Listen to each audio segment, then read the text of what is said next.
Well, first and foremost, Shane, we just want to thank you for taking the time out of your, I'm sure, busy schedule to join Cage Religion Radio. This is actually our 1 year anniversary show today. 1 year ago today, we started CageReligion.com. So again, thanks for calling in. We appreciate it. Oh, yeah. Congratulations to you guys. All right, kicking things off, Shane, having a full-time career outside of the octagon, preparing for a fight coming up in June, with so much going on, talk us through what your typical week is like. I just consider it a full-time life. You gotta, we're blessed to be here, and you gotta take advantage of every moment. So, different days are different things, but like today, I get up and I leave home around 7 o'clock in the morning and get down for one-on-one boxing with Trevor from 8:30 to 9:30, spar from 10 to 11, do conditioning from 11 to 11:30, hop in my truck, drive into work right now, get there by 12:30, work till about 6, hop back in my truck, drive back down to Boulder, and then I got Brazilian Jiu-Jitsu with Coach Easton, and that's from 7 to about 8:30. And then I go to 24-hour fitness and finish up there and shower and come home and get home about 10. Your upcoming fight with John Olav Einemo marks your first fight back since your match with Brock Lesnar last July. What were some of the things you learned from your first career loss, that maybe have grown you as a fighter? Not just as a fighter, but in life general. And, I realized that, I had to change some things with nutrition and eating better. And what I thought I was eating right, wasn't right. And, we've kind of revamped that. And working on being just as strong, but lighter.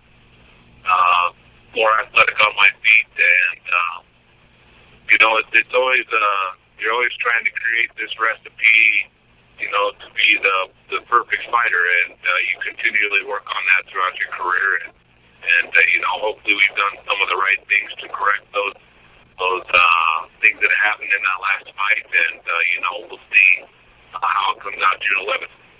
Now, following the Lesnar loss, you underwent back surgery to repair some nerve damage. I'm curious as to how long and how much the pain previously ailed you, and being as though we're 6 months removed, how much of a difference have you noticed now?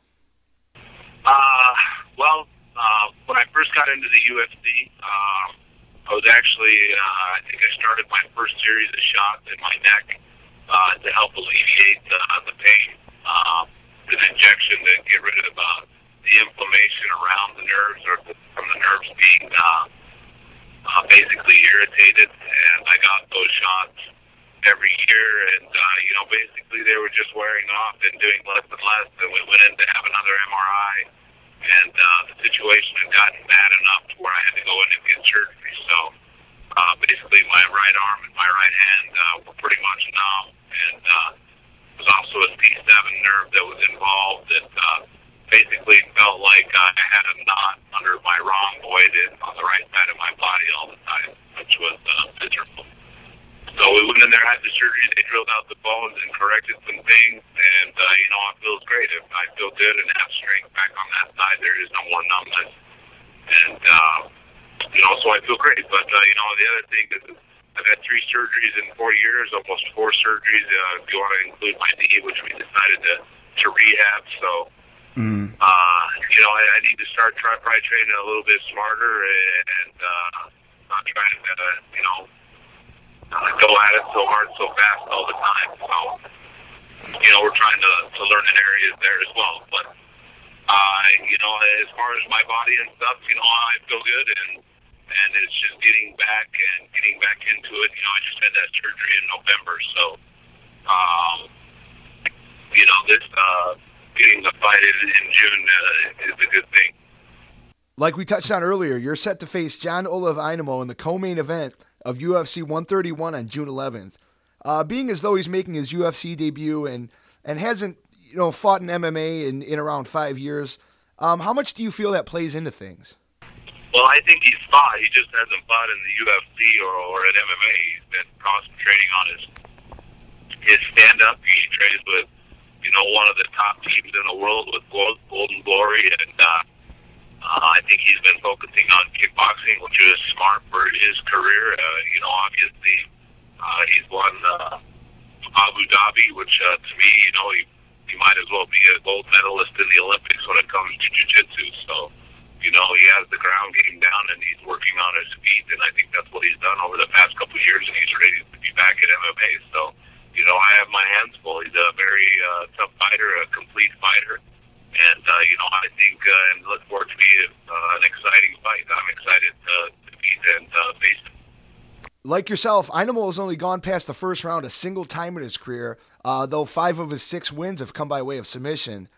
Being is that it's a rarity to see a heavyweight with, such high-level grappling, who are some of the guys helping you prepare for this fight and, his overall style? I have Coach Jamal Easton, we're working on things, as always, trying to improve myself on the ground. And, just the regular teammates and the black belts that are in his academy. And, we bring in a few people here and there. And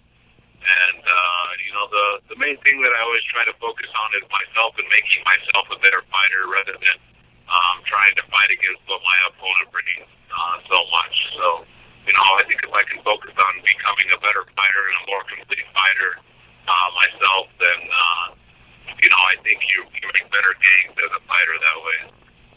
Now, speaking of training, a few weeks back, there was some talk about you reaching out to Fedor Emelianenko, in his camp in regards to training together. I'm wondering where things currently stand on that at this point. I think it would be an honor and, for me to be able to go and train with him. I have a world of respect for him in and out of the cage, how he represents his country, his family. I just think he's an all-around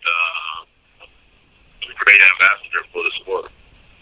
And, with so many great fighters flocking to Team Jackson, the Grudge Training Center, basically the mecca of MMA training as of late, what's your take on the issue of teammates fighting each other? I mean, in the case of, obviously, with John Jones and Rashad Evans.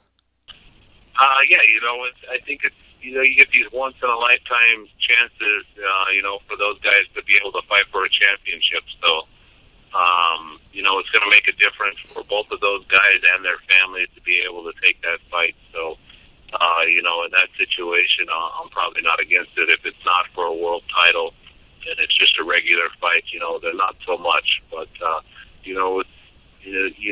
we sit there and we train against, I guess I come from a different background than everybody else is in wrestling. Is, when I was in college and it was my true sophomore year or my sophomore year, and I was wrestling off Chris Schmidt, at heavyweight week in and week out, and we were great friends. And he would have been an All-American in wrestling had I not, beat him for the varsity spot where I ended up taking second that year. And, we still remain friends, and we wrestled each other in tournaments and things like that. So it was kind of commonplace in wrestling. Now, lastly, you happen to be fighting on the same card as the heavyweight showdown between Brock Lesnar and Junior Dos Santos. Give us your thoughts on how you think that fight goes. I think there's kind of been, a blueprint on how to beat Brock, if you will. So I think Junior Dos Santos goes in with the same game plan, and I would think Brock is trying to correct those things and work on them. I still think Brock's overall game plan will try to get Junior to the ground and get on top of him and control him and ground and pound him out or submit him. And I think Junior's game plan is to outstrike him and keep it on the feet. It seems to be where Junior likes to be the best, and I think Brock likes to be the best on the ground. Now, before we get going, Shane, is there anything last you'd like to say to the fans before we get going?